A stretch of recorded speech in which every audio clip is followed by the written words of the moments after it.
Hi guys, welcome to revision time.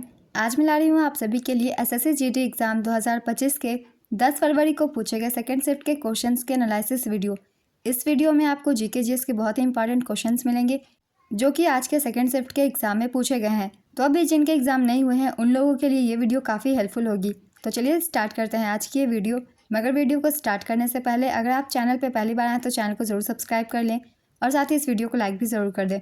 तो चलिए start करते हैं 10 फरवरी को पूछे गए सेकंड शिफ्ट के सारे क्वेश्चंस की एनालिसिस वीडियो। क्वेश्चन नंबर 1, 2011 की जनगणना के अनुसार भारत का जनसंख्या घनत्व कितना था? इसका आंसर है 382 व्यक्ति प्रति वर्ग किलोमीटर। 2011 की जनगणना के अनुसार भारत का जनसंख्या घनत्व 382 व्यक्ति प्रति वर्ग किलोमीटर था। जनसंख्या घनत्व का तात्पर्य प्रति वर्ग किलोमीटर में निर्वासित औसत जनसंख्या से है। 2001 की जनगणना के अनुसार भारत का जनसंख्या घनत्व 324 व्यक्ति प्रति वर्ग किलोमीटर था। ये 2001 की डाटा थी। 2011 की जनगणना के अनुसार सर्वाधिक जनसंख्या घनत्व वाला राज्य बिहार था। बिहार की जनसंख्या घनत्व थी 1106 व्यक्ति प्रति वर्ग किलोमीटर। दूसरे स्थान पर था पश्चिम बंगाल। इसकी जनसंख्या थी 1028 व्यक्ति प्रति वर्ग किलोमीटर। तीसरे स्थान पर केरल था। यहाँ की जनसंख्या घनत्व थी 860 व्यक्ति प्रति वर्ग किलोमीटर। तो ये सर्वाधिक जनसंख्या घनत्व वाले राज्य थे। अब जान लेते हैं 2011 की जनगणना के अनुसार न्यूनतम जनसंख्या घनत्व वाले राज्य। पहले स्थान पर थी अरुणाचल प्रदेश। यहाँ मात्र 17 व्यक्ति प्रति वर्ग किलोमीटर थी। न्यूनतम जनसंख्या घनत्व वाला दूसरा राज्य मिजोरम था। यहाँ मात्र 52 व्यक्ति प्रति वर्ग किलोमीटर जनसंख्या घनत्व था। न्यूनतम जनसंख्या घनत्व वाला तीसरा राज्य सिक्किम है। यहाँ मात्र 86 व्यक्ति प्रति वर्ग किलोमीटर है। 2011 की जनगणना के अनुसार अब जान लेते हैं केंद्र शासित प्रदेशों के स्थान। पहले स्थान पर है दिल्ली। यहाँ 11,320 व्यक्ति प्रति वर्ग किलोमीटर है। दिल्ली के बाद चंडीगढ़, यहाँ 9,258 और पुदुचेरी 2,547 का स्थान है। 2011 की जनगणना के अनुसार न्यूनतम जनसंख्या घनत्व वाला केंद्र शासित प्रदेश अंडमान और निकोबार द्वीप समूह है। यहाँ की जनसंख्या घनत्व 46 व्यक्ति प्रति वर्ग किलोमीटर है। जनसंख्या घनत्व से जितने भी क्वेश्चन बन सकते थे मैंने सभी लिख दिया है। इन सभी को आप सब अच्छे से याद रखिएगा, बहुत ही इंपॉर्टेंट पॉइंट्स है सभी। नेक्स्ट क्वेश्चन, यूकैरियोटिक और प्रोकैरियोटिक कोशिकाओं दोनों में कौन सा कोशिकांग पाया जाता है? इसका आंसर है राइबोसोम। राइबोसोम प्रोकैरियोटिक और यूकैरियोटिक दोनों तरह की कोशिकाओं में पाया जाने वाला एकमात्र कोशिकांग है। राइबोसोम प्रोटीन संश्लेषण के लिए जिम्मेदार होता है। प्रोकैरियोटिक कोशिकाओं में केंद्रक नहीं होता जबकि यूकैरियोटिक कोशिकाओं में केंद्रक होता है।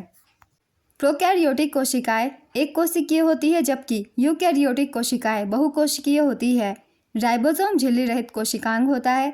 राइबोसोम आरएनए और प्रोटीन से मिलकर बना होता है। प्रोकैरियोटिक कोशिकाओं में राइबोसोम 705 प्रकार के होते हैं जबकि यूकैरियोटिक कोशिकाओं में राइबोसोम 805 प्रकार के होते हैं। इन सभी पॉइंट्स को आप सब अच्छे से याद रखिएगा क्योंकि इनके बीच का डिफरेंस पूछ लिया जाता है एग्जाम्स में। नेक्स्ट क्वेश्चन, किस अनुच्छेद में धार्मिक स्वतंत्रता का वर्णन है? इसका आंसर है अनुच्छेद 25 से 28। अनुच्छेद 25 के मुताबिक हर नागरिक को अपने धर्म का शांतिपूर्ण अभ्यास करने और बढ़ावा देने का अधिकार है। भारतीय संविधान के अनुच्छेद 25 में कहा गया है कि सभी व्यक्ति समान रूप से अंतरात्मा की स्वतंत्रता और सार्वजनिक व्यवस्था, नैतिकता और स्वास्थ्य के लिए धर्म के स्वतंत्र रूप से प्रचार, अभ्यास और प्रचार करने के अधिकार के हकदार हैं। भारतीय संविधान के अनुच्छेद 26 में कहा गया है कि सभी संप्रदाय धर्म के मामलों में अपने स्वयं के मामलों का प्रबंधन कर सकते हैं। भारतीय संविधान के अनुच्छेद 27 में कहा गया है कि किसी भी व्यक्ति को किसी विशेष धर्म या धार्मिक संप्रदाय के प्रचार या रखरखाव के लिए कोई भी कर देने के लिए बाध्य नहीं किया जाएगा। तो मौलिक अधिकार से हर एक शिफ्ट में क्वेश्चन बन रहे हैं, इसलिए मौलिक अधिकार आप सब अच्छे से याद करके जाइएगा।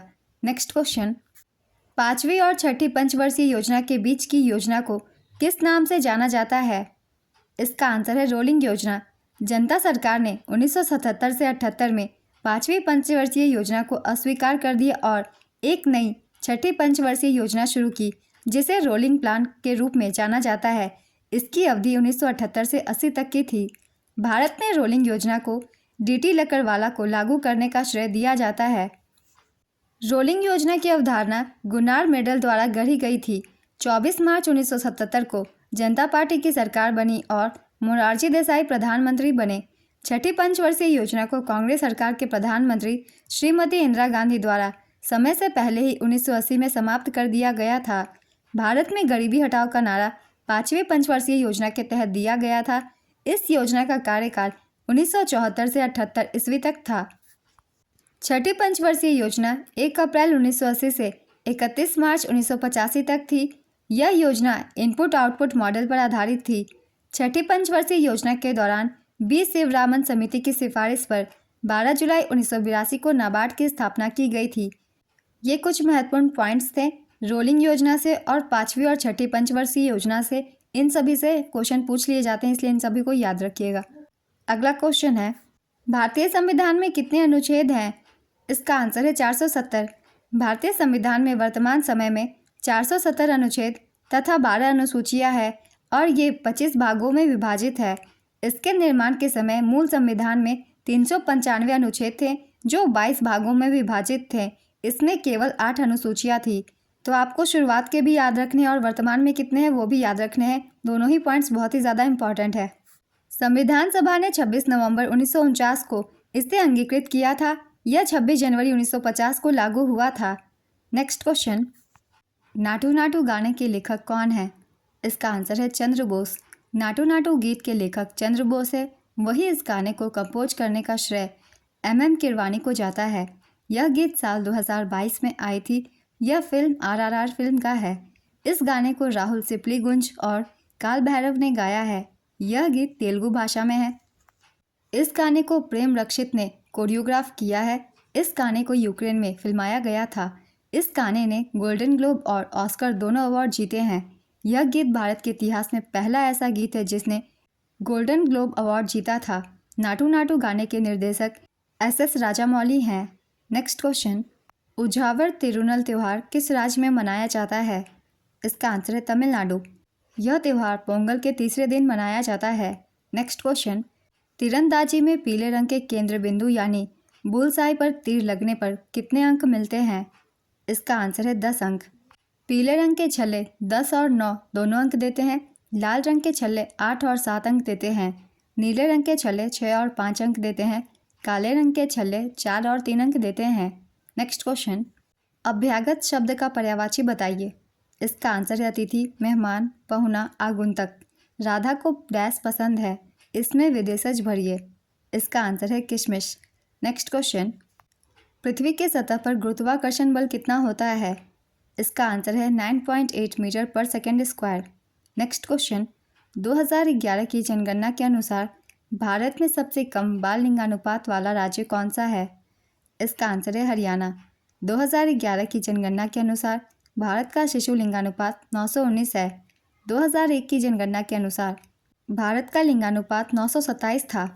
2011 की जनगणना के अनुसार सर्वाधिक शिशु लिंगानुपात वाला राज्य था अरुणाचल प्रदेश। यहाँ शिशु लिंगानुपात 972 थी। दूसरे स्थान पर मिजोरम था। यहाँ की बाल लिंगानुपात 970 थी। तीसरे स्थान पर मेघालय था। यहाँ की बाल लिंगानुपात 970 थी। चौथे स्थान पर छत्तीसगढ़, यहाँ की 969।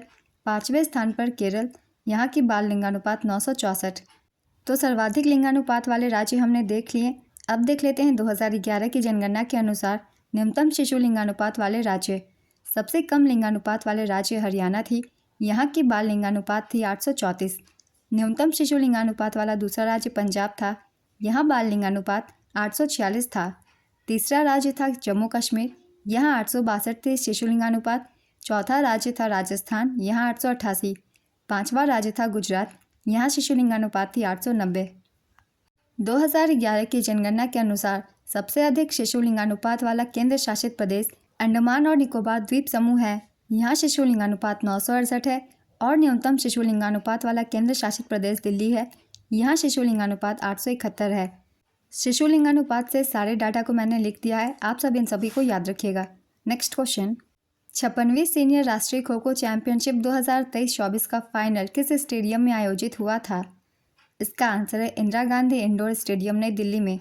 महाराष्ट्र की पुरुष टीम ने रेलवे को हराकर पुरुष चैंपियनशिप जीता और महाराष्ट्र की महिला टीम ने AAI को हराकर महिला चैंपियनशिप जीता। इसका आयोजन इंदिरा गांधी इंडोर स्टेडियम और कर्नैल सिंह स्टेडियम दिल्ली में किया गया। संस्करण था 56वां। अगला क्वेश्चन है, योजना अवकाश का मुख्य उद्देश्य क्या था? इसका आंसर है तीसरी योजना की विफलता के कारण होने वाले आर्थिक नुकसान को सुधारना। तीसरी पंचवर्षीय योजना की दयनीय विफलता के कारण सरकार को योजना अवकाश घोषित करना पड़ा। इस बीच की अवधि के दौरान 3 वार्षिक योजनाएं तैयार की गई। इनकी अवधि थी 1966 से 67, 1967 से 68 और 1968 से 69। तीसरी पंचवर्षीय योजना के असफल होने का प्रमुख कारण यह था कि इसी समय भारत चीन युद्ध और भारत पाकिस्तान युद्ध चल रहा था। तीसरी पंचवर्षीय योजना 1961 से 66 तक चली। यह योजना पंडित जवाहरलाल नेहरू के नेतृत्व में लॉन्च हुई और इसके उपाध्यक्ष गुलजारी लाल नंदा थे। योजना का आकार था 7,500 करोड़ रुपए। तीसरी पंचवर्षीय योजना के समय ही राज्य विद्युत बोर्ड तथा राज्य माध्यमिक शिक्षा बोर्ड की स्थापना हुई और राज्य सड़क परिवहन निगमों का गठन किया गया और स्थानीय सड़क निर्माण राज्य की जिम्मेदारी बन गई। नेक्स्ट क्वेश्चन, प्रधानमंत्री रोजगार योजना की शुरुआत डैश में हुई थी? इसका आंसर है वर्ष 1993 में। यह भारत के शिक्षित युवा और महिलाओं को स्वरोजगार प्रदान करने के लिए शुरू किया गया था। यह योजना विनिर्माण, व्यापार और सेवा क्षेत्रों में स्वरोजगार प्रदान करने के लिए शुरू किया गया था। तो आज के सेकेंड शिफ्ट के सारे क्वेश्चंस कंप्लीट होते हैं। बहुत ही इंपॉर्टेंट क्वेश्चंस थे जीके जीएस के और कुछ क्वेश्चन हिंदी के। तो अगर आप सभी को ये वीडियो हेल्पफुल लग रही हो तो इसे लाइक ज़रूर कर दीजिएगा और इस तरीके के एनालिसिस वीडियो के लिए चैनल भी ज़रूर सब्सक्राइब कर लीजिए। इस तरीके के एनालिसिस वीडियो आपको आने वाले हर एग्जाम्स के लिए भी मिलते रहेंगे, वो भी आपके बहुत कम समय में। तो फिर मिलते हैं अगली वीडियो के साथ। आप सभी को आने वाले एग्जाम्स के लिए ऑल द बेस्ट।